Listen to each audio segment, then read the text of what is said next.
Good morning, everybody. This is Scott, and look what arrived in the mail yesterday. This is an airbrush, and it is one of the top of the line names, Posh, and it's a single action, which just means I pull the trigger and both the air and the paint come out. They make double action, which is the air comes out and you can control both the air and the paint separately. I don't think I'm ready for that quite yet. But what was really cool is these go for about anywhere from $80 to $110 retail. And I bought this from a very kind individual who said it was used. And so I took a look at it. Let's take a look together here. And the only reason it's used is he never opened it, but the box is banged up. So it's not retail, but it was new, used to him. And then I opened it up. Let's see if I can do this one-handed. I hate unboxing things. And it is completely new. It has never even been unpacked. And things are still in their original spots. It comes with 3 needles, so I can do ultra fine work. I think it's 0.02 millimeters.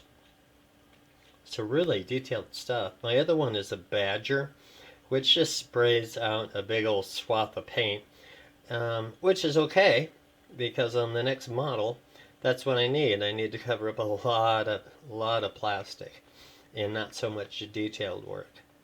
So, would you believe, 25 bucks home, and I'm just really thrilled. So I can't tell if I'm doing all this in preparation of the next model or because I'm stalling. Well, here we are, and I've never understood why people do the unboxing of a model and go through the pieces. But for those of you who are hardcore modelers, let's do that. So this is the Enterprise 1 to 350 bipolar lights. I am going to do it as NC, what is it? 1701A. For you Star Trek aficionados, the Enterprise was destroyed on The Way Home, the 4th movie.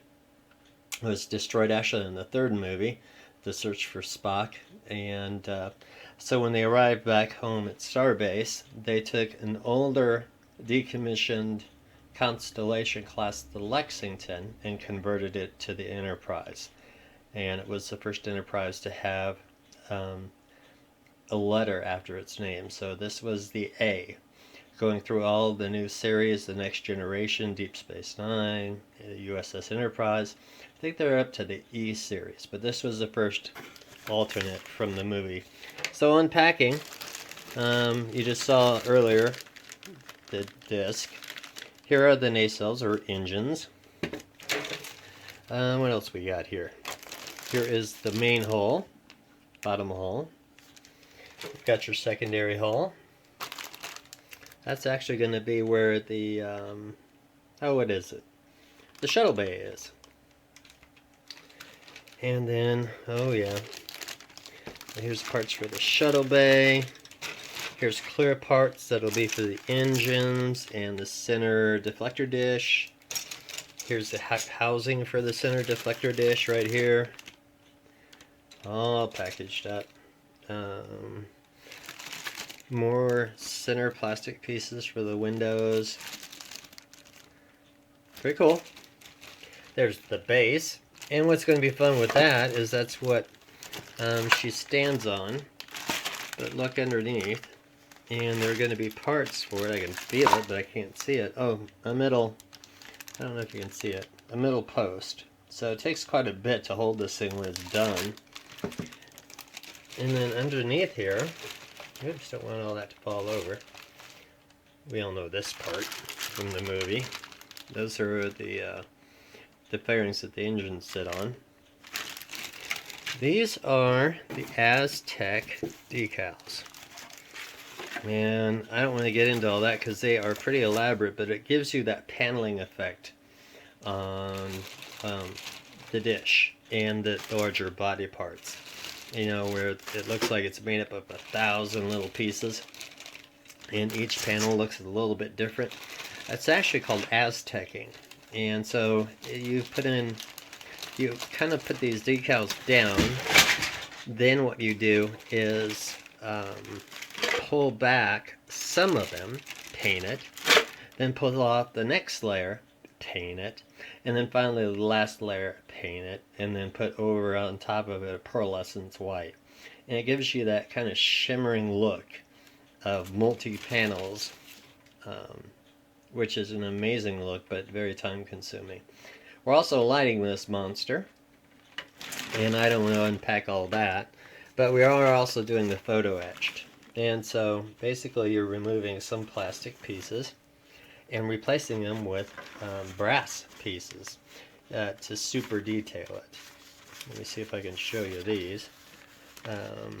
So replacing pieces that were part of the model for new pieces.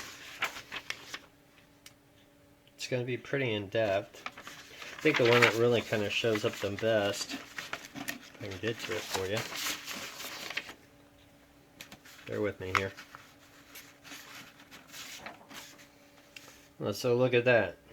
You could have the airlock, which means I would have to cut a hole in the disc, cut out one of these things, install this folded metal, and you would get this look like it's an opened recreation deck or an airlock. Don't think I'm going to do that, but I've seen guys do it and it is stunning. They've even gone so far as to motorize the portion that flips down. So I think I'm doing this really just to kind of psych myself up, but at the same time I'm stalling. But that ends this one, and we will go ahead and post this, and hopefully the next video will be me underway putting this monster together. Have a great day.